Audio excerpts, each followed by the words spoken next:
Un aménagement est pour l'entreprise vraiment le moyen de faire comprendre ou d'intégrer les salariés, les collaborateurs, les utilisateurs dans le processus global de l'entreprise. Le meilleur exemple, c'est Total, où on a 4 étages et 4 séries avec des artistes différents.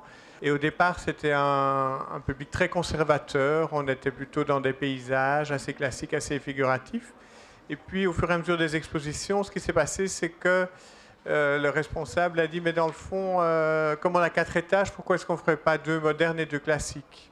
Le même responsable chez Total qui a dit, écoutez, c'est très simple, on s'est rendu compte que ce n'était pas la sélection des artistes qui était le plus important, mais le fait que vous veniez tous les mois, et vous pouvez venir avec tous les artistes que vous avez en catalogue, parce que vous suscitez l'intérêt, vous créez la réaction entre les collaborateurs, et vous faites passer les gens d'un étage à l'autre, ce qu'on n'était jamais arrivé à faire.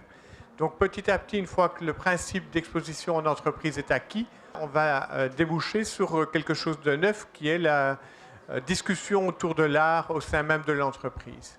Ce qu'on a remarqué aussi, évidemment, c'est que les outils de communication interne, newsletters internes aux entreprises, sont pour nous les meilleurs moyens, justement, que les gens s'approprient notre démarche, s'approprient les artistes, réagissent et se sentent complètement libres d'aimer, de ne pas aimer, et évidemment d'acheter et de s'approprier les artistes au point de récupérer eux-mêmes des toiles, puisque la finalité est aussi évidemment pour les artistes qu'on expose de les vendre.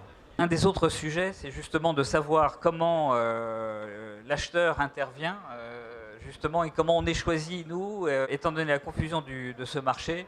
Le rôle de l'acheteur est un rôle absolument primordial par rapport à une problématique de cette dimension-là qui est quand même assez forte et impliquante dans le cadre de l'entreprise. Je sais que je raisonne en tant qu'acheteur, mais je dirais le point d'entrée est quasi chez nous, enfin au niveau des achats, parce qu'effectivement nous on va répondre à plusieurs métiers, parce que finalement nous on a des clients qui sont internes, qui sont les métiers chez nous. Pour nous ça fait partie du sourcing, et après effectivement on va rediriger par rapport aux métiers, par rapport à leurs demandes, ils vont pouvoir nous consulter. Nous on est assez étonnés depuis je dirais 5 années.